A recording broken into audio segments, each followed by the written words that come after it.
Hey, it's me, Luminous, and you're watching one of my videos. These videos sometimes take a lot of time to work on, and, well, combined with school and other stuff, it's really eating time in my day. So, patrons like Corpulent Brony and Crazy Pony Man really help me out, and if you want to help these videos get out faster or even more efficiently, you should consider becoming a patron. I have tiers from $1 to $15, and every little bit counts. So if you have an extra bit or two laying around and you feel like contributing, feel free to head on over to my Patreon.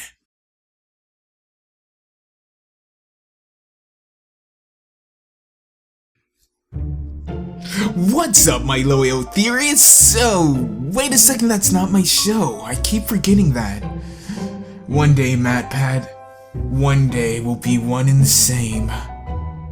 I always get confused when I write these because I tend to read it in MatPat's voice, ironically.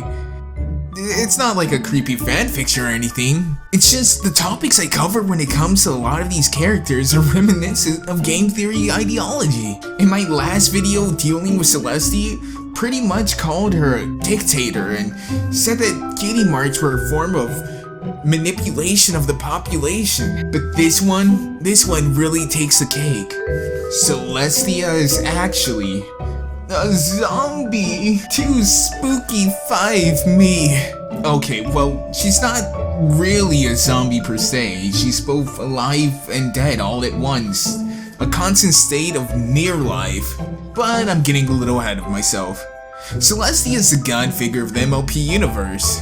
But Molly, what about God figure of the MLP universe. This goddess is presumably the highest form a pony can ascend to, an alicorn, which is said to have powers of all 3 races combined. Why you want the ability to fly when you could levitate and transport around the planet with a mere thought is beyond me, but it's what the writer said.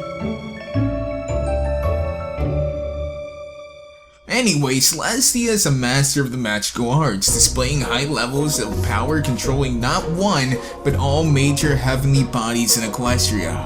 She and her sister have fought many foes and even vanquished the spirit of chaos himself. But she didn't become this way overnight. Like many greats, it took decades and centuries to amass the power she has now. Which brings up the first point. How is she the thousands of years old that she is? In a lot of media where the character is an impossibly strong character, their power and will is what keeps them alive. Even in some cases, it makes them more youthful than ever. Yet, this couldn't be the case. Not only is Twilight an alicorn with great powers in the magical field who doesn't have immortality, but Starswirl the Bearded also lacked this aspect. Oh, and Cadence too, I guess. Also, if it was the magic that was keeping Celestia alive, shouldn't she have died as soon as she transferred all the power to Twilight? And if she was transferring her immortality and somehow just gained a normal lifespan after that, then why was there any fear of Twilight being able to die? The next logical leap is one of 2 things. Either she is not immortal, or her immortality is not an innate property. We're going to assume she is immortal for the sake of this video, however. So, if her immortality isn't innate and caused by magical abilities, what causes her to live so long? I was joking about her being a zombie, but only halfway so. Obviously, a traditional zombie wouldn't fit Celestia's appearance, seeing as she isn't decomposing. Either that, or she's wearing a heck of a lot of makeup. But there is a zombie-like state that would allow Celestia to maintain her appearance and seemingly ageless body. She's a lich. No, I said lich, not... I know she can be meanest sometimes, but come on. So, information on liches and stuff seem to be really hard to actually find. Aside from the same Wikipedia article pasted on multiple different sites all across the net, there seems to be giant gaps in what it takes, different contradicting ways to become one. There are some universal principles across the board, such as it takes utter acts of evil to become one. and that one has to be a mage, usually a high priestess, before they can become a lich. It's the state of killing yourself successfully without actually dying. You do this by binding your soul to what's called a phylactery, which is found in multiple religious texts. But for this premise, a phylactery is simply a container for the person's soul. In some cases, you can have multiple phylacteries, but all it is the containment for the soul. The person can live on indefinitely until it's destroyed. There's so much contradictory information about what can be a phylactery and what can't. Some say it has to simply be a common day item, such as a book or a jewel. Others say it has to have significance to the person.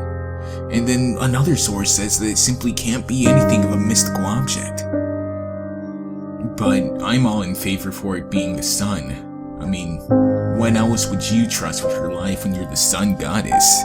If the sun was destroyed, her powers probably would falter anyway. There's no proof to really say that her powers come from the sun, but it is a giant part of her responsibility, and probably why she's in the power that she is. A lich, unlike most undead, actually retain their memories and personalities. They even maintain their current skill level at the magical arts. The true power that comes from it is the time to hone your craft, to be able to study more and more. That's the true power behind this dark art of necromancy. And while I said it always entails acts of utter evil, there are such cases as good liches, though I couldn't find any text that stated that the process for becoming one changed. So, it's really, do the ends justify the means? Deserve thousands of years of peace and prosperity justify the acts of horrendous evil that she had to commit to be able to secure those years? I don't know. I don't have that answer. So, let me know what you think. Hey there, Pony Nation. You just watched another great video from Mo Luminous. Be sure to comment, rate, and subscribe if you enjoyed the video. And stay sexy, my little ponies.